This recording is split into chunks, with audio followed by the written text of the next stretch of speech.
What's up guys, and welcome to a brand new video here. Right now I am in Tangier, Morocco, the very northern tip of Africa, and for about a week now I've been going through most of Morocco. Now the really crazy thing is, in a matter of 35 minutes I'll be going from one continent to another. I'll be going from the northern tip of Africa all the way to the south of Spain in a little area by the name of Tarifa. If you just want to check off Africa on your bucket list, or you want to experience an incredible vibrant country like Morocco, you know, you just have to take one of these ferries here. You can cross that Mediterranean Sea for a matter of like 40 euros one way. Now we've got a 35-minute crossing to get to Spain, so let's go inside and let's stay warm. Things are falling over in the ferry. It says bumpy seas. Things are tipping over in the gift shop. Let's do a salsa lesson now. Salsa lesson. You're in the vlog. Yeah. I want to see.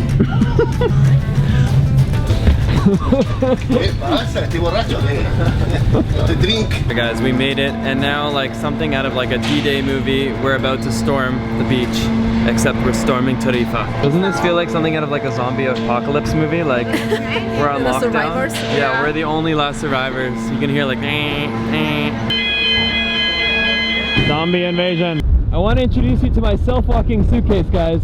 Get ready, because the future is now.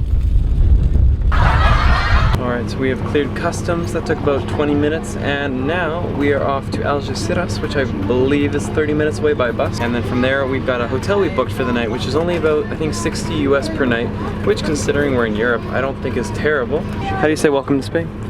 Bienvenidos a España. Bienvenidos a Bienvenidos a España. Bienvenidos a España. Welcome to the chateau. It is nothing special, but I have to say I am very pleased with it to have such a nice, new, clean room for 50 euros, about 60 US dollars. Very, very nice. And I'm starting to get a little concerned because I have like something itching me all over my body, and the only last time I've had that is like the past 3 times I've gotten bedbug bites. Yes, I've gotten bitten 3 times by bedbugs in my life. All of them basically within Thailand. My ankle and my feet, hands, so itchy right now. But I'm not 100% sure if it's the bites yet, so we'll see.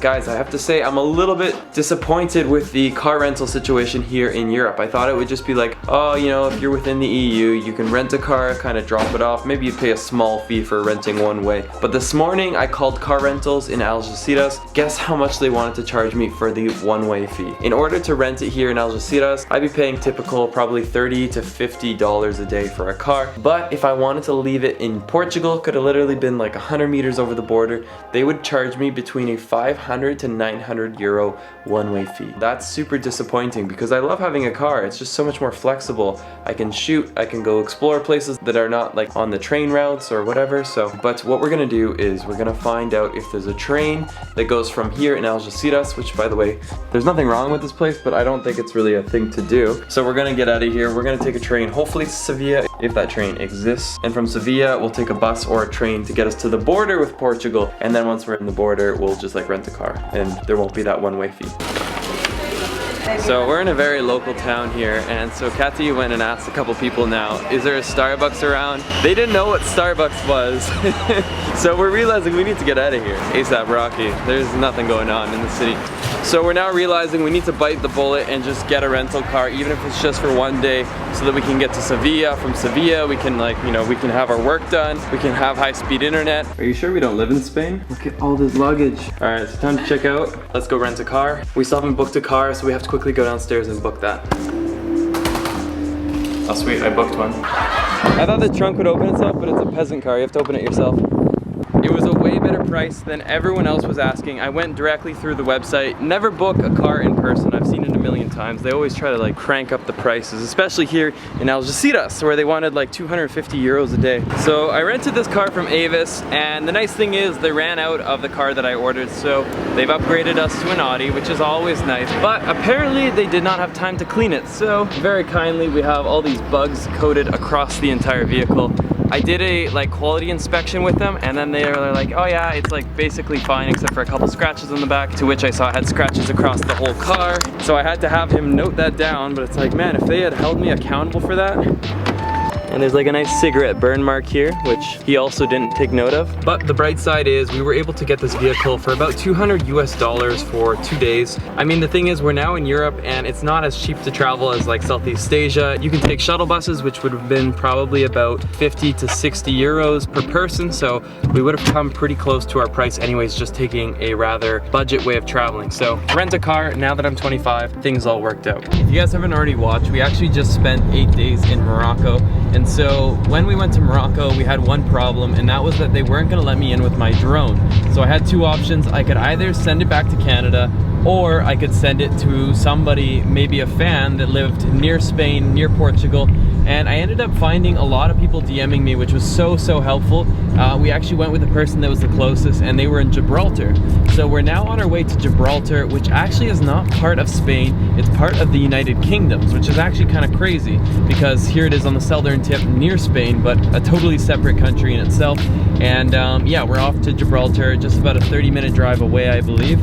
And we'll be meeting them for dinner. It was kind of crazy because like I didn't know this person at all aside from this DM they sent me, but I sent them my drone, and yeah, they've picked it up, they have it in hand, and so it's time to go meet them. Luckily, Katy is on direction duty, so we've already had a tour of some of the local neighborhoods here, gotten to see some of the suburbs, a few wrong turns or right turns, depending on how you look at it. Later. No comment?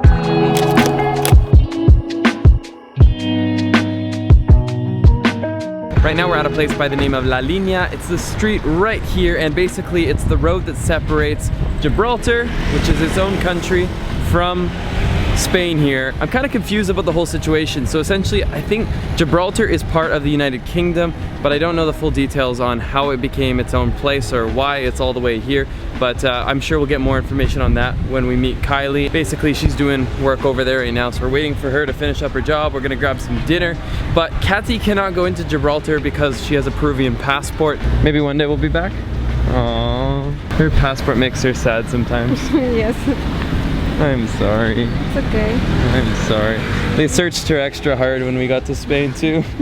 Good news. The random stranger I sent my drone to on Instagram is not a thief. I have my drone! And I want to actually introduce you because this here is Kylie, and Kylie, you are a savior. Thank you so much for your help. No worries, it's fine. And you're showing us your neck of the woods, sort of, across the border at least. And you're from Gibraltar? Yeah, Gibraltar. You'll have to tell me a little bit about that in a sec. Mariah. Hello. I almost called her, I called you almeja, which is Spanish for clam. I'm sorry. That's okay. Speaking of clams, we just got a paella. What did we get, Katy? It's a traditional dish, Spanish dish, and it's like sticky rice with seafood inside. It's really good. Okay, cool. Gibraltar is basically, from what I'm hearing, an economic hub, but it's part of the United Kingdom. A lot of different shipments go through there, and so it definitely earns a lot of money for the United Kingdom. It's very tiny. Like, I literally am looking over there just behind the restaurant here, and you can basically see everything that is Gibraltar from your eyes. I was asking you, like, does it ever feel small there? Like, you feel like you have to get out? Sometimes, but I was born there, so... And how many people live in Gibraltar? About 30,000.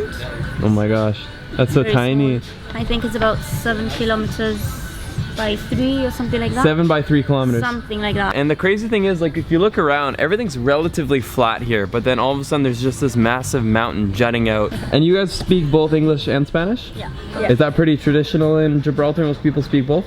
Yeah. We get it from like the older generation, like our grandparents. So the younger people are knowing less Spanish? Yeah. Okay. In school, you're not allowed to speak Spanish unless you're in Spanish class. Ah, interesting. So we're losing a bit of that, and it's really sad. Yeah. Oh, okay. It's always good to know 2 languages. And I also wanted to add that it's a good thing to learn 2 languages because it means you're less likely to call someone a clam.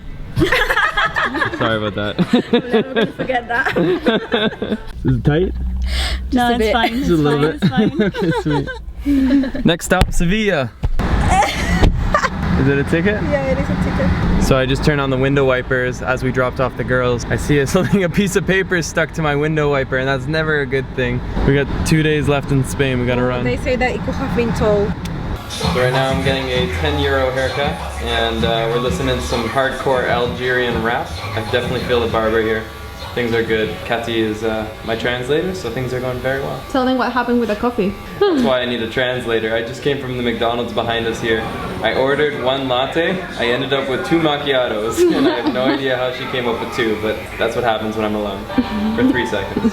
Just 25 minutes later, and I gotta say, I'm pretty stoked on this haircut. Very well done. Gracias. What's your name? Nisa. Nisa? Nisa, yeah. Nisa's the man. You know how I know? Because they've got 2 of the soccer greats up on the wall there. Anytime you see sports memorabilia in a barbershop, you know they're legit. So today is definitely like a bit of a raw vlog because there's not really a huge storyline going on, but this is honestly just a typical travel day as we go about it. And right now we are getting Katy's phone all set up so that one of us can at least have internet as we try to make our way across Spain. And the awesome thing is the barber right here, Nisa has so kindly walked us like 10 minutes away from the barbershop just to show us where to get our phone set up. So that was super nice. I'm from Cameroon. I'm Mr. Linya. Hey, that's my represent. brother. This is very good. I listen to you. And you're you're Moroccan. Yeah, I'm from Tangier, Morocco. Yeah. Tangier, Morocco. Tangier, Morocco. Yeah. We got a coffee shop. Oh, and casually a massive mountain just chilling right behind it. A mountain that Katy cannot legally climb today. So apparently the airport here in Gibraltar is the 2nd most dangerous in the world. And the funny thing about it is that the runway is actually the same place that cars and pedestrians walk by. So they actually have to stop all traffic when a plane is coming in. So that's kind of one of the fun facts of if we're gonna come back to Gibraltar, we'll just have to keep our fingers crossed as we hopefully land on the tarmac and not on a biker or someone else. But I can just run into Gibraltar. Oh, that's right. It'll have to be me going to Gibraltar.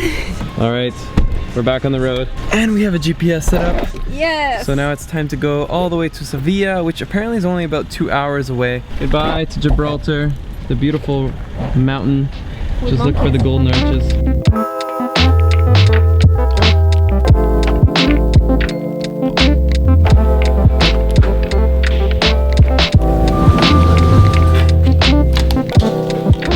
Welcome to the $50 a night place. We've arrived here in Sevilla and we just booked a very last minute place because we just need it for the night. Overall, very impressed how far $50 will go. Hola, ¿cómo estás? It is on the outskirts, but because we have a rental car, we don't need to be in the center of it all. I think we will probably move somewhere a little more central tomorrow, but that's kind of still up in the air as well. Oh my gosh, the room comes with a puppet show. You are so beautiful. Oh, thank you! Hopefully that's the last time this show ever plays. Well guys, that's where I'm gonna end today's video. It's been a bit of a raw vlog, a bit of a uncinematic, but just kind of fun storytelling. True travel experiences, going from Africa to Europe for $40, staying in one of the famous cities of Europe. So yeah guys, that is the end of today's video. If you want to join Team Get Lost, be part of this community, I would hope that you'd want to hit the subscribe button right up here, become part of the community. And the awesome thing is tomorrow's video is all about exploring through Sevilla, one of the coolest cities in Spain, or so I've been told. So we'll find that out for ourselves.